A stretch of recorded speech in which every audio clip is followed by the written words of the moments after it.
Hey guys, my name is Tamara and welcome back to my channel. Every Wednesday, Thursday, and Friday I post a video called Did You See That Shit? And today is Wednesday, so you know what that means. Today is all about Riverdale.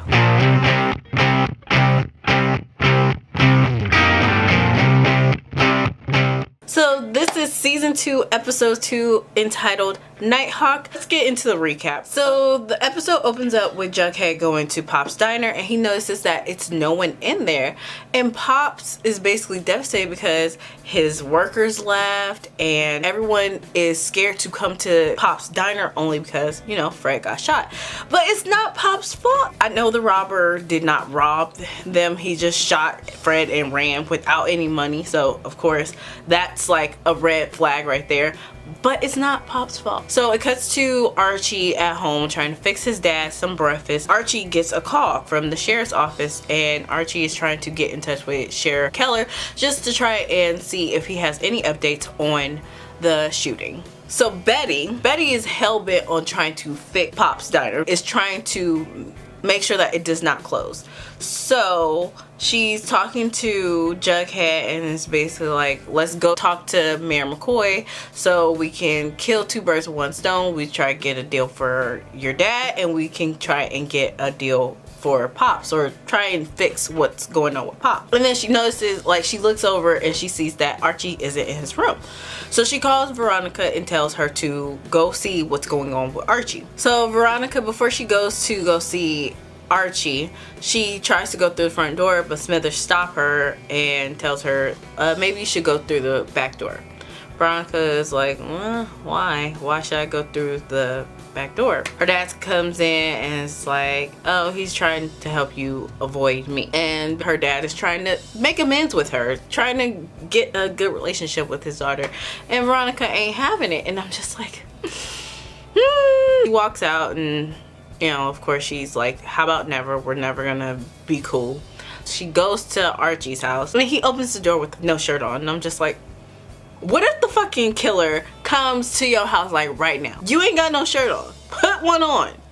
So Betty and Jughead goes to see Mayor McCoy and is trying to convince her to help Pop. And not only Pops, but help FP. And Mayor McCoy is basically like, if Pop's closed, I'm fine with that. And FP did some fucked up shit, so he got to go.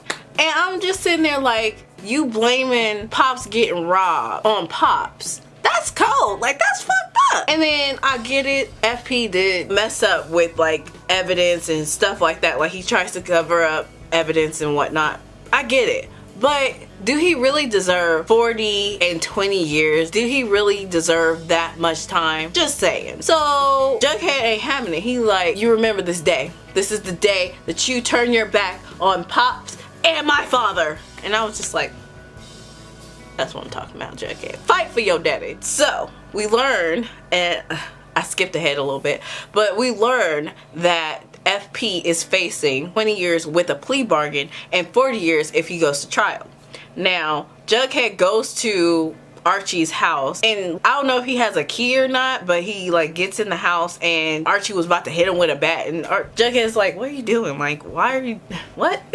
You know, he tells Archie and everything unfolds. So Jughead goes to see the serpent from the first episode and it's like, maybe we can bust my dad out of jail. And the serpent's like, no. How about you go and see the snake charmer? Who is the snake charmer, right? So he goes to a tattoo shop and lo and behold, it's Penny Peabody. The serpents have her own retainer just in case they get in trouble.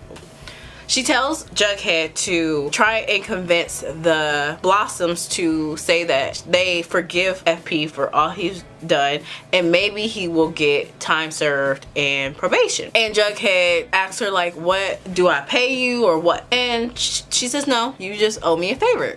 You know, favor for a favor. So Jughead and Betty goes to see Cheryl and her mom. And of course, look, so I watched this episode twice. And the first time I did not notice that Cheryl said this, but the second time I noticed that she said when Betty was like, thank you for allowing us to come. And Cheryl's like, yeah, don't worry about it. We're family. And I just realized that because I'm like, oh yeah, they are cousins. So while they were at Cheryl's house, they're trying to convince her and her mom, like, hey, can you testify on behalf of FP to help him get out? And they're like, no, because FP wasn't thinking about them, so why should they think about him? And Betty's just like, but it's not FP's fault. Yeah, of course he did hide evidence, but it's not like he actually murdered your brother. Your dad murdered your brother. Like, it's not FP's fault. And Cheryl and her mom's just like, no. We're introduced to Midge, and that's supposed to be from the Archie comics. That's supposed to be Moose's girlfriend. So she goes up to Reggie, new Reggie. It's like, hey, I heard about this drug. You know, you got them drugs, something. And he's like, yeah, I got this new drug called Jingle Jangle. Out of all the freaking drug names y'all think of Jingle Jangle, but hey, we got a drug named fucking Molly, okay? Jingle Jangle ain't that far off. Reggie goes to Archie and sees him standing in front of the counselor. He asks him, like, why are you in front of the counselor? Archie, like, what? No, whatever. Archie asks for some drugs from Reggie so he can stay awake. So, of course, you know, if the dude comes, he can whop him with the bat, whatnot. So Reggie goes to Archie's house with a fucking mask on, knowing damn well Archie is looking for a man with a mask. Come on now, like, put two and two together, Reggie. Almost got your head knocked off with a damn bat. But of course Reggie's like, why would you bring a bat to a gunfight? Like, the dude got a gun. Why would you do that? Like, that's not, that logically that is not a smart move, Andrews. So of course Archie, being the smart person that he is, he gets a fucking gun from Dilton Doily, of course. You know, at the end of the episode, he gets a freaking gun from Dilton Doily. So everyone finds out that Miss Grundy got murdered. Yes, she got murdered in the first episode. So sad, but you know, they learned that she got murdered. And of course, Archie just assumes, like, oh shit, this is connected to me. This person is going after people that I care about. And of course, me not realizing that she got murdered with a freaking, you know, a cello bow. Archie gave her a cello bow in the first season. I'm telling you, connections, man, connections. So Archie goes to Alice and asks her to look into Miss Grundy's case. Alice, of course, goes, and she learns that they don't think that it's connected to Fred getting shot. They think it's just a crime of passion. Archie knew that she was running from an ex-lover. And he goes to the sheriff and tells him, maybe her ex-lover is sending me a message by shooting my dad and shit like that. And sheriff tells him, like, no, he has an airtight alibi. It's nothing to do with you. And how do you know any of this? And Archie, I'm all like, the woman is dead. Just be like, man, we had some touchy-feely type feelings for each other. Like, we was doing some things on the side and whatnot. Now he just tells them, oh, we were pretty tight. Archie. So Alice tells Betty, hey, it's no point of you fighting for Pop Tates because he's selling the shop. Betty's like, to who? She says, an anonymous buyer. And you all know who that line is for. Hiram. So of course Betty calls Veronica and is like, hey, your dad is buying the chocolate shop? Like, what's going on? Of course Veronica goes like a bat out of hell to her parents and is like, you're buying the chocolate shop? Like, how dare you? You know I'm fighting to save it. Like, why would you do that? And her dad's like, I didn't buy the chocolate shop. I don't know what you're talking about, but I need you to lower that tone and sit the hell down. And Veronica basically is not having it. She's telling him, like, no, we about to talk about this. Did you shoot Fred, or did you hire someone to shoot Fred? And her dad's like, no, I didn't do that. I didn't hire nobody, and I didn't shoot the man. So next case. And she's like, oh, but what about this letter? So she gives her mom the letter to look at, and her mom just looks like, I wrote this. Hermione, baby, you didn't write that. We know you didn't write that. She still looked like, oh shit, he threatened me. Veronica, of course, runs off upset, like, you deserve each other. And then she has a cute little moment with Jughead, and it's like, why did you forgive your dad so quickly? And Jughead says, because he changed. He tried to be a better father. So of course I'm going to martyr for my dad to get out because he tried. Betty and Jughead goes to Pop's and has like their last meal. Betty asks, like, who did you sell the shop to? And he says like some like gas station or liquor store or something like that. Betty ain't having it. She's like, no, you're not selling this. And no, your dad's not going to jail because Jughead asks Pop to make his dad's favorite meal before he leaves and gets shipped off to somewhere else. Betty's like, no, I got this. I'm going to take care of this. So she goes to Cheryl and it's like, hey, I need you to testify on behalf of FP, or I'm going to release this tape of your dad shooting your brother. And Cheryl's like, you wouldn't do that. She's like, I wouldn't. I got the tape and I got copies. Try me, bitch. So Cheryl's like, okay, I'll do it. And if I do it, erase everything and give me the tape. And she's like, done. And also, I'm gonna need the vixens. Cheryl's like, okay, I got you, I got you. So Cheryl goes to court and testifies on behalf of the Blossoms and say, hey, I forgive FP for covering up evidence. The judge is like, yeah, no, I can't accept that. Cheryl blurts out, wait, my dad threatened him. That's why he did everything. And the court's like, okay, we'll think about that.